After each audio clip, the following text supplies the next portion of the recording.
पूज्य गुरुदेव के चरणों में नमन करता हूँ और चौकिया के महान आश्रम चाचा ने कहा था पूरी पब्लिक की पहले चाचा के बना लूं फिर तरफ गोल गोल जो हमारे सत्संगी भाई बहन संस्कार देने का कार्य करते हैं वो वाकई में बहुत ही सराहनीय है। आज के समय में बड़ी बड़ी शिक्षाएं दी जाती हैं, टेक्निकल शिक्षाएं दी जाती हैं, बहुत हाई प्रोफाइल एजुकेशन की शिक्षाएं दी जाती हैं, लेकिन धीरे धीरे कहीं न कहीं संस्कार का विलोपन हो रहा है। यदि आप बच्चों को शिक्षा ही देते रहेंगे और संस्कार नहीं देंगे तो एक दिन आपके बच्चे आपको सुख के कुएं में ढकेल देंगे। इसलिए कि शिक्षा के साथ साथ बच्चों को संस्कार देने की बहुत बड़ी आवश्यकता है। जब बच्चे संस्कार में होंगे तभी आपकी सेवा करेंगे, तभी आपको माँ बाप का दर्जा देंगे, जब भी आपको दादा दादी का दर्जा देंगे। यहाँ पर आई हुई श्रद्धा मूर्ति माताएं बहनें और हमारे कठोर परिश्रम करके घर को पालने वाले हमारे सभी भाई लोग और छोटे मोटे बच्चे, नन्हे मुन्ने बच्चे, हंसते खेलते हुए बच्चे कितने सुंदर लगते हैं। जब ये लोग किसी सत्संग में जाते हैं, प्रवचन में जाते हैं, तो ऐसा दृश्य लगता है जैसे किसी बगीचे में बेहतरीन फूल खिले हों और इनके आचरण से ऐसी सुगंध आती है, इनका चरित्र ऐसे खुशबू देता है कि इससे पड़ोस वाला भी प्रभावित होता है। इसलिए जीवन अनमोल है, इसका थोड़ा सा समय निकाल करके गुरु का ध्यान कीजिए, ईश्वर का ध्यान कीजिए और भक्ति में मन लगाइए। जिसके घर में भक्ति होती है, भजन होता है, गुरु का ध्यान होता है, इष्ट देव की पूजा होती है, उसी के घर में लक्ष्मी वास करती है और उसी के घर में सुख शांति निवास करती है। इसलिए सभी से अनुरोध है कि सभी लोग अपने अपने घरों नित्य गुरुदेव का पाठ करें, पूजा करें और वंदन करें और अपने सभी बच्चों को इसमें जोड़ें और अधिक से अधिक और भक्ति भाव में जोड़ें। किसी भक्त ने गुरुदेव से प्रश्न किया कि इस संसार में लाखों में हजारों में कोई ऐसा ही दुर्लभ व्यक्ति होगा जो समस्या से ग्रसित ना हो, जो दुख से परेशान ना हो। उस भक्त ने पूछा कि प्रभु बताइए इस समस्या का निवारण कैसे हो सकता है, जीवन में सुख शांति कैसे मिल सकती है, अपने घर को हम कैसे धन्य बना सकते हैं। इंसान के पास रहने के लिए घर है, कारोबार करने के लिए खेतीबाड़ी है, नौकरी भी है, व्यापार भी है, यहाँ तक कि अगर उसकी तबीयत खराब हो जाए या कोई दैवी आपदा आ जाए तो उसके पास खाने पीने के लिए, अपना जीवन चलाने के लिए सालों भर का साधन होता है, फिर भी इंसान परेशान होता है, दुखी होता है।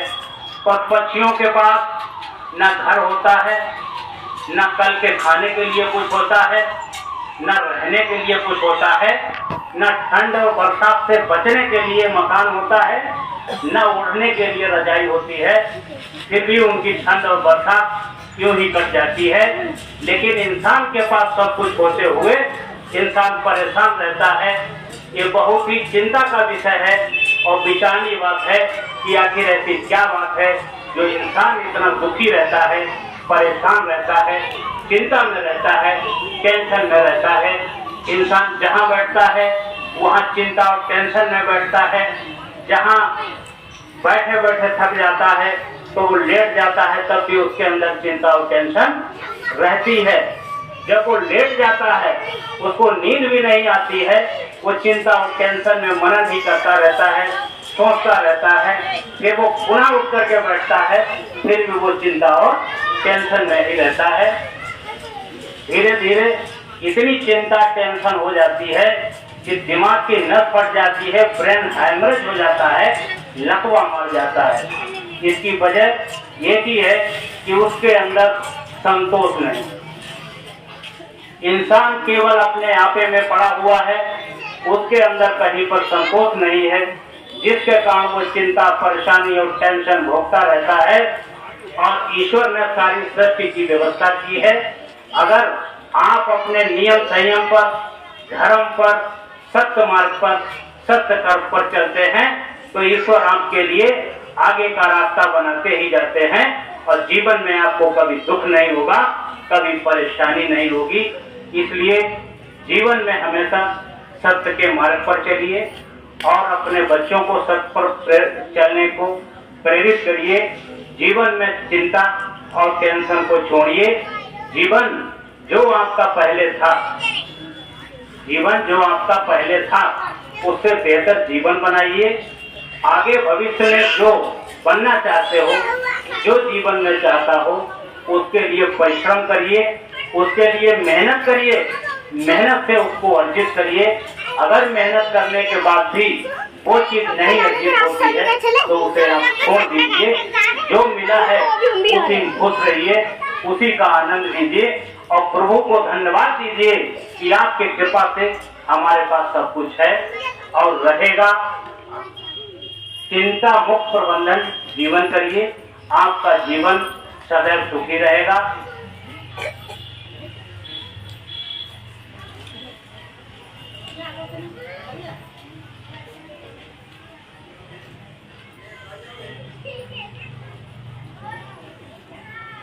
जो लोग अधिक परेशान रहते हैं, दुखी रहते हैं, उसके बारे में गुरुदेव ने उस सत्य से कहा कि मनुष्य क्यों दुखी रहता है। संसार में, इस जगत में इतने प्राणी हैं, सबसे बुद्धिमान अगर कोई है तो वो इंसान है। और अगर कोई दुखी है तो सबसे ज्यादा इंसान दुखी है। इसके संबंध में गुरुजी ने कहा है कि इंसान जो दुखी है उसकी दशा मछली के जैसी है। मछली मारने वाला मछुआरा, मछली मारने वाला शिकारी जब मछली का शिकार करता है तो मछली मारने के लिए कांटे के ऊपर आटा लगा देता है।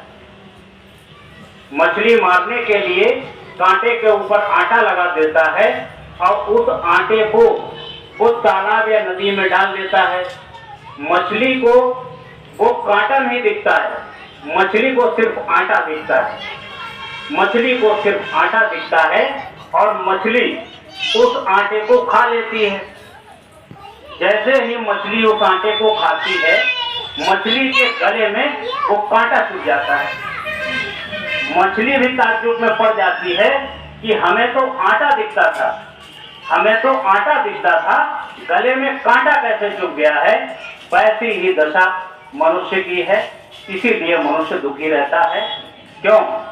मनुष्य शराब में सुख ढूंढता है, मनुष्य दारू में सुख ढूंढता है, मनुष्य ताश में सुख ढूंढता है, मनुष्य जुआ में सुख ढूंढता है, मनुष्य इधर उधर गप सप लप में सुख ढूंढता है, इधर उधर फालतू की चर्चाएं करता है, राजनीति की चर्चाएं करता है, योगी जी को सलाह देता है, मोदी जी को सलाह देता है, उन्हें ऐसा करना चाहिए, उन्हें वैसा करना चाहिए। उसे अपना घर नहीं संभल रहा है, दुनिया की टेंशन ले रहा है। उसे आटे की तरह इसमें भी आटा दिख रहा है, सुख दिख रहा है, लेकिन वास्तव में जहाँ पर सुख है वो उसे दिखाई नहीं देता है। मनुष्य जब संसार के भोगों को भोगता है तभी उसके अंदर दुख पैदा होता है। कोई तंबाकू रगड़ खा रहा है तो उसे तो दुख पैदा होगा। कोई दारू पी रहा है, कोई चुपके गांजा पी रहा है, कोई मुर्गा मछली अंडा भैंसा बकरा खा रहा है, तो ये उसे सुख के साधन दिखाई देते हैं। ऐसे दिखाई देते हैं जैसे मछली को आटा दिखाई देता है, वैसे ही ये साधन उसको दिखाई देते हैं। इन बीमारियों में फंस करके उसे सुख नजर आता है, लेकिन वास्तव में धीरे धीरे वो निरंतर दुख की ओर बढ़ता है और उसके जीवन में कभी भी दुख समाप्त नहीं होता है। धीरे धीरे दुख बढ़ता ही जाता है और एक दिन इतना बड़ा दुख विकराल रूप ले लेता है कि उसका दुख कम होने का नाम ही नहीं लेता है। एक सर्दी का समय था, एक व्यक्ति को खांसी जुकाम हो गया, तो पड़ोस में एक सज्जन पुरुष रहता था, तो उसने कहा कि तुम्हें इतनी बीमारी है, खांसी है, सांस भी फूल रहा है, टीबी भी है, तो तुम दवा क्यों नहीं लेते हो? उसने कहा महाराज जी, हमने बहुत जगह दवाई ली लेकिन कहीं कोई लाभ ही नहीं होता है। तो उसने कहा हम तुम्हें दवाई बताते हैं, तुम्हें पीने में भी आनंद आएगा और तुम्हारी खांसी भी ठीक हो जाएगी। तो उसने कहा बताइए। तो उसने कहा कि आप एक पौवा सुबह दारू पिए और दूसरा पौवा शाम को दारू पिए। तो उसने कहा नहीं नहीं, ये गलत बात है, दारू नहीं पी सकते हैं। उन्होंने कहा क्यों नहीं पी सकते हो? बोले नहीं, दारू पीने से खांसी नहीं ठीक होगी। बोले दारू पीने से खांसी ठीक हो जाएगी, हमारी गारंटी है। बोले कैसे ठीक होगी? अरे बोले तुम्हारी तो छोटी सी खांसी है, लोगों की जमीनें बिक के चली गई शराब में, लोगों की घर गृहस्थी बर्बाद हो गई, लोगों के चरित्र बर्बाद हो गए, लोगों के बीवी बच्चे बर्बाद हो गए, लोगों के घर खुद के ईंटें बिक गई, तो तुम्हारी छोटी सी खांसी नहीं ठीक हो सकती? तो उन्होंने कहा नहीं नहीं, मैं आपकी बात समझ गया हूँ, आज से शराब नहीं पीऊंगा, आज से नशा नहीं करूंगा, उचित जो डॉक्टर होगा उसके पास जाकर के दवाई लूंगा, तब जाके मेरी खांसी ठीक होगी। इस तरीके से भी लोगों को समझाना पड़ता है। जो व्यक्ति जैसी भाषा को समझता है उसको वैसे समझाना पड़ता है। तो हम सभी लोग सत्संगी भाई बहन, ये भी कर्तव्य बनता है कि जो हमारे पास पड़ोस के लोग हैं, अगर उनके पास उस लायक बुद्धि विवेक नहीं है, उनको भी हम समझाने का काम करेंगे, उनको समझाएंगे। अगर हमारी वाणी से, हमारी बात से, हमारे सत्संग से किसी की शराब छूटती है, किसी का नशा छूटता है, किसी का बिगड़ा हुआ परिवार बनता है, तो हम समझ लेंगे कि सत्संग में जाने से हमारा लाभ हो गया, सत्संग में जाने से हमारा लाभ हो गया। और सत्संग के विषय में एक बात और कहेंगे कि सत्संग में जो भी लोग जाते हैं वो किसी भी गुरु के पास जाते हो, किसी भी धर्म में जाते हो, जहाँ पे यज्ञ हो रहा हो, जहाँ सत्संग हो रहा हो, जहाँ प्रवचन हो रहा हो, तो उसमें दान अवश्य लेके जाए। दान का जीवन में बहुत बड़ा महत्व है। दान रुपया पैसे का हो सकता है, धन का हो सकता है, अनाज का हो सकता है, सेवा का दान हो सकता है और परिश्रम का दान हो सकता है। यहाँ तक कि ऐसे ऐसे भाई बहन देखे गए हैं जो रक्तदान भी करते हैं। दान अपनी श्रद्धा के अनुसार देना चाहिए, किसी को तकलीफ भी ना हो। अगर इनमें से कोई दान आप न कर पाओ तो कम से कम गुरु के आश्रम में जाकर के अपने किसी एक अवगुण का दान जरूर कर देना, किसी नशा शराब का दान कर देना, गुस्सा करने के स्वभाव को दान कर देना, गम खाने का मंत्र वहां से ले लेना, घर में सुख शांति आ जाएगी, आपके घर में अमन और चैन आ जाएगा। एक संत कबीर का दोहा है, कर्ता करे न कर सके गुरु करे से होय। कर्ता करे न कर सके गुरु करो से होय, और तीन लोक नवखंड में गुरु से बड़ा न कोई, गुरु से बड़ा न कोई। इस दोहे का अर्थ लगभग लोग समझते होंगे, नहीं समझते हैं तो जिन्हें हम बता दे रहे हैं। कर्ता माने होता है हम और आप लोग, हम और आप लोग कर्ता करने वाले हैं, और गुरु तो गुरु है, क्योंकि यहाँ जितने भी लोग आए हैं गुरु के विषय में सभी जानते हैं। कर्ता करे न कर सके मतलब जो हम लोग करना चाहते हैं वो यदि हम नहीं कर पाएंगे तो गुरु हमारा चाहेगा वो हमको करा देगा, बशर्ते गुरु के प्रति सच्ची श्रद्धा और सच्ची लगन होनी चाहिए और गुरु का सम्मान भी होना चाहिए। गुरु भी हमारा त्यागी, तपस्वी, ब्रह्मचारी, त्यागी पुरुष होना चाहिए, वो गुरु जी उसका बेड़ा पार हो जाता है। एक बार एक राजा के यहाँ एक सीधा साधा गुरु गया भिक्षा मांगने के लिए। वो द्वार पर बैठा था।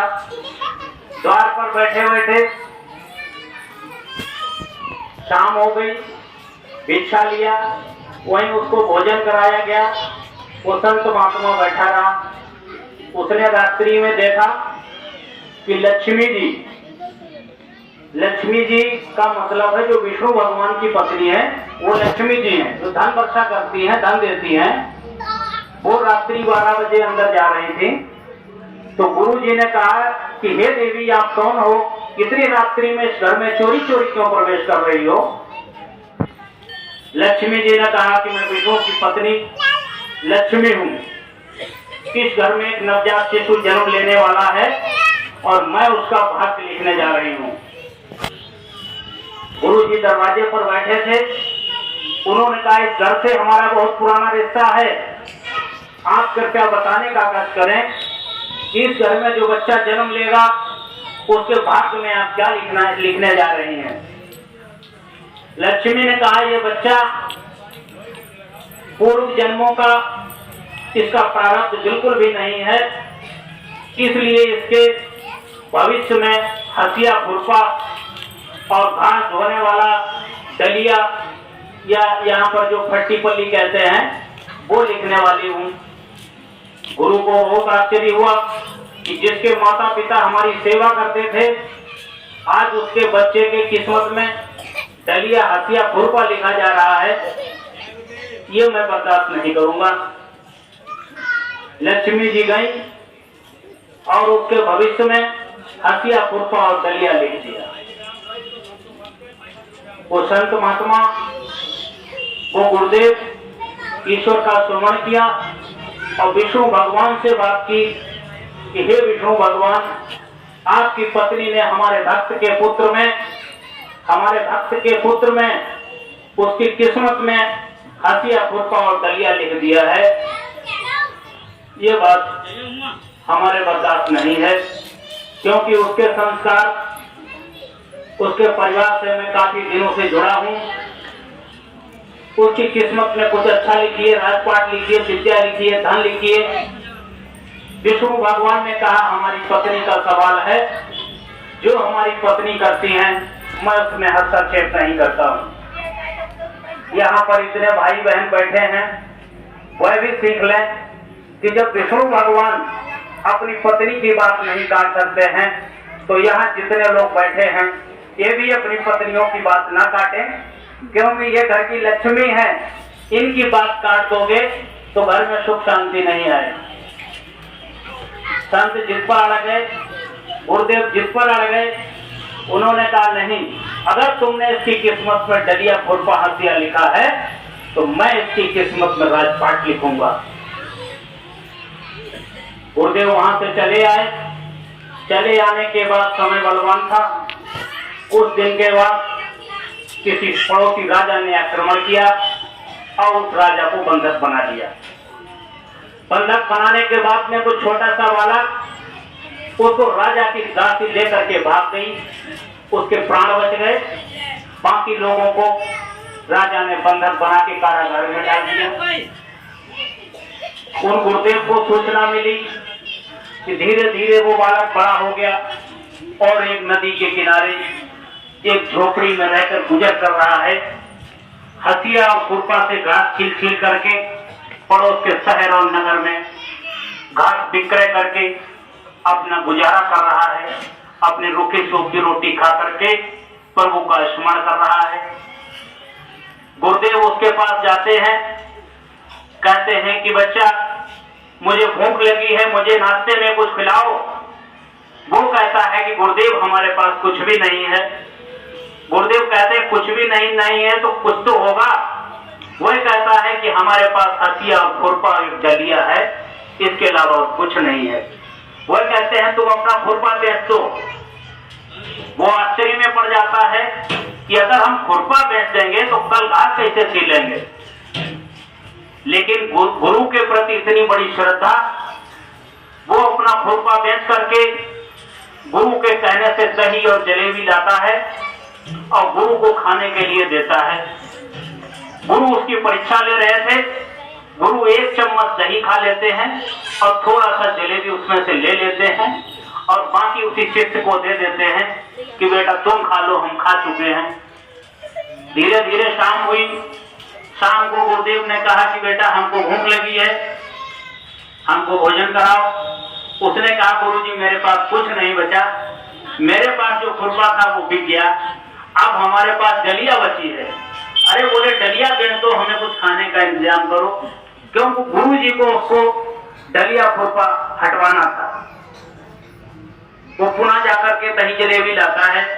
गुरुदेव थोड़ा सा उसमें से चख लेते हैं और उसको पुनः वापस कर देते हैं कि जाओ तुम इसको खा लो। वो खा लेता है। सुबह होती है, वह कहते हैं कि गुरुदेव अब तो न कुछ आप खा सकते हो ना हम खा सकते हैं, मेरे पास कुछ भी नहीं बचा है। गुरुदेव कहते हैं मैं चाहता था कि तेरे पास हथिया डलिया खुरपा ये कुछ ना रहे, क्योंकि लक्ष्मी जी ने जिद की थी कि हम तुझे डलिया खुरपा हथिया देंगे, अब ये बेकार किस्म का मजदूर बना के छोड़ेंगे। हमने उनसे जिद की थी कि हम इसको राजपाट दिला के मानेंगे। तो गुरुदेव कहते हैं कि बेटा जहां पर मैं सोया था जाकर के उस स्थान की खुदाई करो, 5 फीट गहराई में, वहां पर सब सोने और चांदी के आभूषण हैं, सोने और चांदी के सिक्के हैं, इनको खोद लो और खोदने के बाद में तुम एक बढ़िया साम्राज्य की स्थापना करो, सैनिक की स्थापना करो और करने के बाद में तुम्हारे माँ बाप को जिस राजा ने बंदी बनाया है उस पर कसकर जोरदारी से आक्रमण करो और अपने माँ बाप को छुड़ा लो। माँ बाप को छुड़ा लेता है। छुड़ाने के बाद में उसके माता पिता व्रत हो जाते हैं। वो पुनः उनको राज सिंहासन देते हैं। राज सिंहासन देने के बाद में जब माता पिता घर आते हैं, कहते हैं कि तू हमारा पुत्र जरूर है, मैं तेरा सदा आभारी रहूंगा कि तूने हमें छुड़ाया है। मैं इस सिंहासन का क्या करूंगा, मैं तो बूढ़ा हो गया हूं, मुझे 2 वक्त की रोटी और धोती की जरूरत है, बाकी रुपया पैसा सिंहासन सब तेरा है। वो कहता है कि ये सिंहासन, राजगद्दी, ये सब मुझे मेरे गुरुदेव की कृपा से मिली है। गुरुदेव ने मुझे ये सब दिलाया है, बाकी मैं तो एक साधारण सा मजदूर था। सबसे पहले इस पर गुरु विराजमान होंगे, उसके बाद में जो गुरुदेव कहेंगे वो काम मैं करूंगा। गुरुदेव को लाया जाता है। गुरुदेव पूजा अर्चना करते हैं और उसका राज तिलक कर देते हैं। गुरुदेव कहते हैं कि ये गुरु को सोना चांदी रुपया सिंहासन वस्त्र जेवर आभूषण स्त्री महिला पुरुष इसकी किसी प्रकार की कोई चाहत नहीं होती है। गुरु तो केवल एक भाव का भूखा होता है, गुरु केवल आपके प्रेम का भूखा होता है, गुरु को किसी की आवश्यकता नहीं होती है। गुरुदेव उसको छुड़ा करके लाते हैं, गुरुदेव उसका राज तिलक करते हैं। वो व्यक्ति राजा बन करके आता है और पूरी प्रजा में गुरुदेव के नाम से बहुत बड़ा भंडारा स्थापित करता है, यज्ञ करता है, हवन करवाता है और पूरी इस कायनात पूरी करामात के लिए अपने गुरुदेव को ही धन्यवाद देता है। गुरुदेव के ही धन्यवाद देता है कि यदि आप गुरुदेव ना होते तो शायद मैं वही मजदूर होता, मैं वही बंधुआ मजदूर होता। गुरुदेव की कृपा से आज मुझे राजपाट मिला है, आज मैं यहाँ का राजा बना हुआ हूँ। मैं कोई साधु सन्यासी नहीं हूँ, ये बात आपको बता दूं। मैं आप लोगों की तरह एक गृहस्थ हूँ, मेरा भी परिवार है। कारोबार के तौर पर मैं नौकरी करता हूँ, सरकारी नौकरी करता हूँ, लेकिन ईश्वर की कुछ ऐसी कृपा हुई है जो मुझे भक्ति की तरफ खींच रही है, जिसकी वजह से मैं आप जैसे सत्संगी भाई बहन से जुड़ लेता हूँ, प्रेम कर लेता हूँ। आगे ईश्वर की मर्जी है, जैसा वो चाहेंगे वैसा मैं करूँगा। यहाँ पर मैं पहली बार आया हूँ और आकर के मुझे बड़ी प्रसन्नता हुई है और मैंने यहाँ पर देखा है कि हमारे गांव के भी 4-6 लोग आए हुए हैं, वो भी हमें जानते होंगे और इसी तरीके से आप लोग हमें चाहेंगे, हम आपको चाहेंगे, तो बराबर हमारा आना जाना लगा रहेगा। गुरुदेव के श्री चरणों में मैं काफ़ी श्रद्धा रखता हूँ और बराबर यहाँ पे आता रहूँगा। और इसी के साथ में मैं पूज्य श्री गुरुदेव जी से आप सभी के लिए आशीर्वाद मांगूंगा कि आप सभी का जीवन मंगलमय हो, आप सभी के चेहरे पर ऐसी ही मुस्कान बनी रहे, आपके परिवार में खुशहाली आए, आप सभी निरोगी रहें, आप सभी धनवान रहें, आपका सभी का जीवन धन्य हो। इसलिए सभी लोग एक बार प्रेम से बोलेंगे, हाथ उठा करके बोलेंगे, जय गुरुदेव, जय गुरुदेव, जय गुरुदेव नाम, जय गुरुदेव नाम, जय गुरुदेव नाम। कृपया हम अनुरोध करेंगे कि हमारे अगले वक्ता आए और अपने मुखार बिंदु से सभी को आशीष प्रदान करें और सभी को जय गुरुदेव।